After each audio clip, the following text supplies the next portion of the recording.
This doesn't want to work. Great.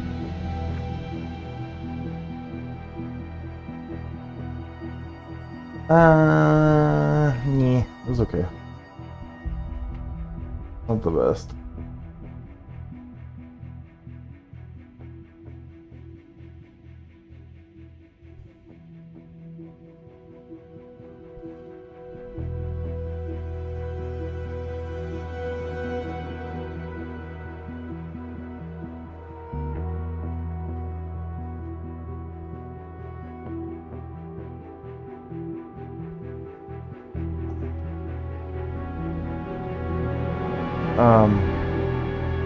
Yeah, you think the same? Yeah, it definitely felt like, okay, let me tell you something, because it seems like a really cool idea. So, basically, like, okay, that movie was, like, not the best, right? And,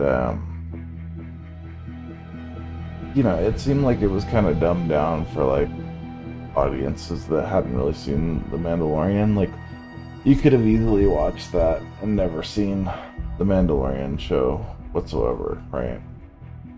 Um, but I do think that there is kind of like this overarching story that's developing, and essentially, what I think is going to happen is they've set it up in a way that so in the Mandalorian, right? He that that one woman, I forget her name, but she's like the leader of the Mandalorians, right? Or she's trying to be the leader of the Mandalorians, anyways, right? And for a while, she was pretty much the uncontested leader, because she had the dark sword. Because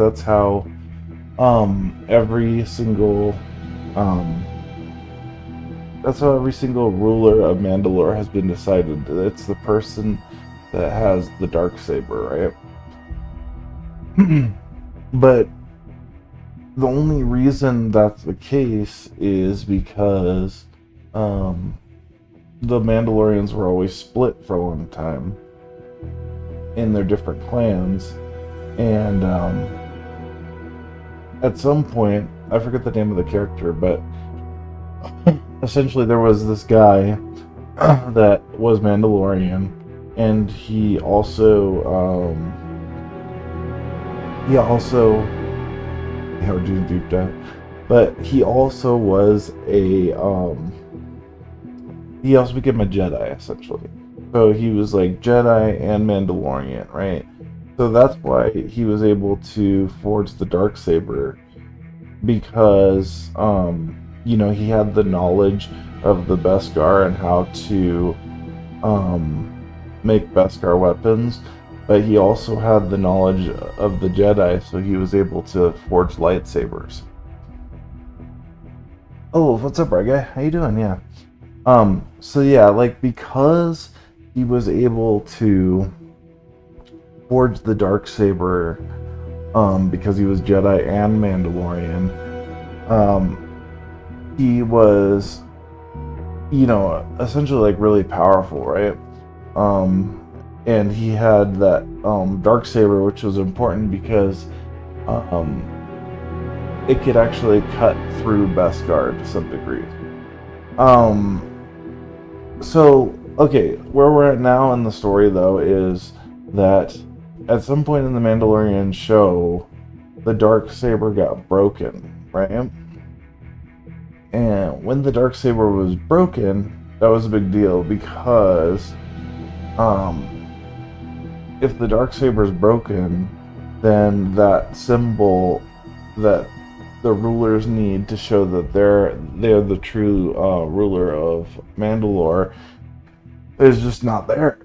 So now that woman who's trying to lead Mandalore is having a really difficult time because all the clans don't like respect her anymore, right? So yeah, you remember that? Yeah, so like now all the clans are like, okay, we're not gonna follow you because you don't have the dark saber. That was the only reason we were following you, right? Um, but what I think they're setting up now is essentially Grogu,